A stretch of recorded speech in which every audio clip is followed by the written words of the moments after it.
Welcome. Thank you. Thank you very much. First impressions so far of what is going to be your new home and your new family, because you've already had the opportunity to meet some of your players, evaluate some of the staff, now the media.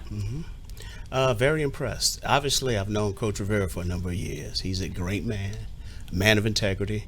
He's an outstanding leader of men, and I'm just grateful to have this opportunity working with him, and then having an opportunity to get to know Martin Mayhew, over the years, and Stokes over the years, and then Jason Wright. He's from the same neck of the woods that I grew up in Southern California, and then Marty Herney. A lot of people don't know this. Marty Herney was on that staff. I think that he was the director of player personnel at the time when I was drafted by the San Diego Chargers. So our relationship goes back to 1991. So it feels good being in an environment with people that you know, but also good people who are professional men that understand what it takes to build a winner. You know, when head coach Ron Rivera first started this, he wanted something different to help run this offense because there's so much talent.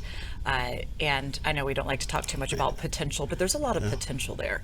Now, your success is very well documented. I know you're not wearing your Super Bowl rings right now, flashing them, but you have every right to stand proud of the accomplishments you have.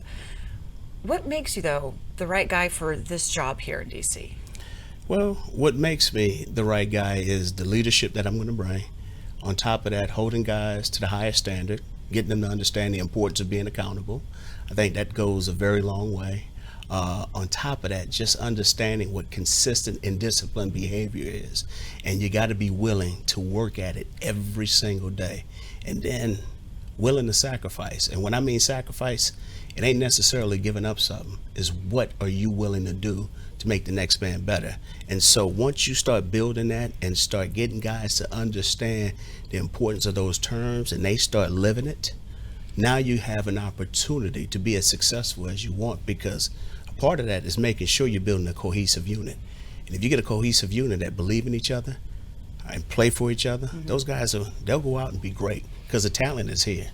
Everybody wants to know what kind of system you'll run. And you've worked with a lot of different quarterbacks, as has Andy Reid, to where maybe the system isn't necessarily always the exact same. You look at the talent you have here, like what is going to be different? What can we expect from the system and the plays you will call? Well, I think more than anything is just utilizing the guys and allowing them to be themselves, because you always want their personalities to show, but just putting them in the best situation so they can be the best player that they can be to give us the great, a great deal of success. So it's a system just like everybody else's. We're going to run it, we're going to throw it, but when it's all said and done with, we're going to be flexible and creative with it. And we're going to allow these guys to let their personalities show and be the very best of who they need to be. Kansas City, you had Patrick Mahomes, and a great situation right there and a lot of success with probably much more still to come. Their time's not done yet. No, not at all. Everybody was sitting here for years saying you need to be a head coach. And then your resume would speak for that. So why leave Kansas City now and for here? It's been an amazing ride. I've been there for 10 years. Not everybody can say it's been in one place for 10 years. And throughout that 10 years, we've had a great deal of success. My last 5 years there as the offensive coordinator, we went to 5 AFC championship games. Went to 3 Super Bowls, we won 2. Okay, so just like I said in my press conference, comfort can become the enemy of progress. And sometimes you just want to do something new. And it's about embracing the challenge. I've never ran away from a challenge. So what is the challenge here then?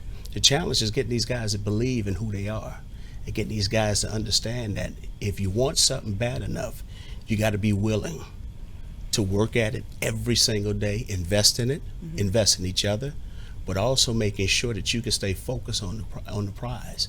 And that's a hard task. It's a very challenging task. A lot of it starts with the quarterback. As we've seen, we've heard, this team has not had a lot of stability.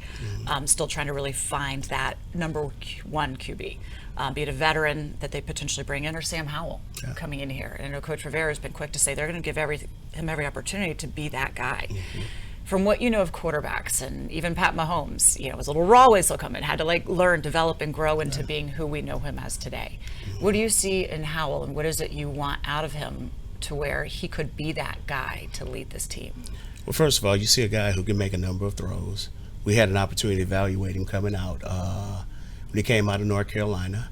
On top of that, I had a bunch of inside information with people who coaches and work at the University of North Carolina. So I feel like I know the kid, but the kid just has something about him. But you always want to create competition to bring the very best out of each player. So do I think Sam has an opportunity to be the number one guy? Yes, he does. But you want to create a competitive environment so nobody's taking anything for granted. Because when it's all said and done, we want to make sure that our guys are being at their best when their best is needed.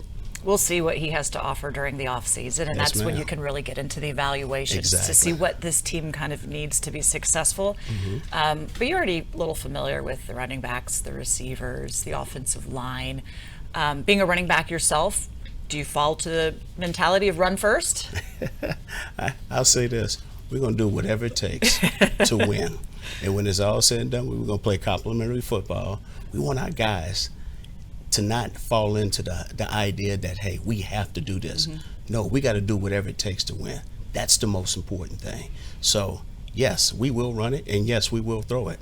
But when it's all said and done, we're going to do whatever is needed to help us to accomplish the goal. You've been around some of the best talent in the game. When you do evaluate this roster, and I know it's still early, what is that potential? Do you dare talk about that potential? I think you have to be careful with that. And like I said, I'm still going through the evaluation process, but I also have to say as a fan, because I'm still a fan of football, and a number of these guys I've had an opportunity to evaluate when they came out of college. You can't help but be a fan of the young talent here. Now, I just got to make sure that we're putting it together the right way and giving these guys the best opportunity to be successful. But that's a part of the evaluation process as well. So I got to make sure that I go back and take a look at every position, making sure that I can have a set plan and put it together the right way for these particular players. So we talk a lot about you taking over as offensive coordinator, but a big part of this job is your assistant head coach. What does that mean? Well, it means a lot. And here's the thing. Me and Coach Ron are still working through all the different responsibilities that he's going to give me. And I say this, and not that I'm dodging the question, it has been a whirlwind tour going from the Super Bowl to the parade and coming out here for a number of days, flying back, and then packing up an office of 10 years worth of stuff, which is good. But when you have 10 years worth of stuff, that could be a bad thing too. So there'll be a few boxes outside. So, but my job is to make sure that whatever Coach Ron has in store for me, it's going to work out in a beneficial way. You know, I've heard a lot of different stories on your coaching style and how verbal and choice of words and the alpha of alphas. So it's just rumors. So how would you describe that? Because my understanding is it can be intense and for a good reason. Yeah. Well, a part of it is getting to know the players, okay? And my job is to make sure that I'm continuing to develop the relationships. And so the way I like the term is that I coach hard, but I coach fair. I'm going to be your biggest advocate, but on top of that, okay, I'm going to be your harshest critic. But nothing's coming from a personal attack. One thing I'm attacking is attacking that particular issue that I think that you could have done a better job of.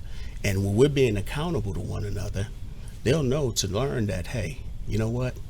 I got to be better in that particular situation. But there's a place and time for that. And you pick and choose your own moments. But sometimes it might just be like, hey, you can just look at a player and they'll look back, yeah, coach, I screwed that one up. And that's all that needs to be said. I'm looking forward to seeing that coaching style come to place as we do get into off season and training camp and eventually next season as well. You're a player. Do you remember your last touchdown? Ooh, that's a good question. You know what? Now, as you say that, was it against Yes, the Washington? it was. Yeah. It That was when I was playing in Philly. Now that I think about it, that was Donovan's rookie year. Yeah. Just bringing everything full circle. Wow.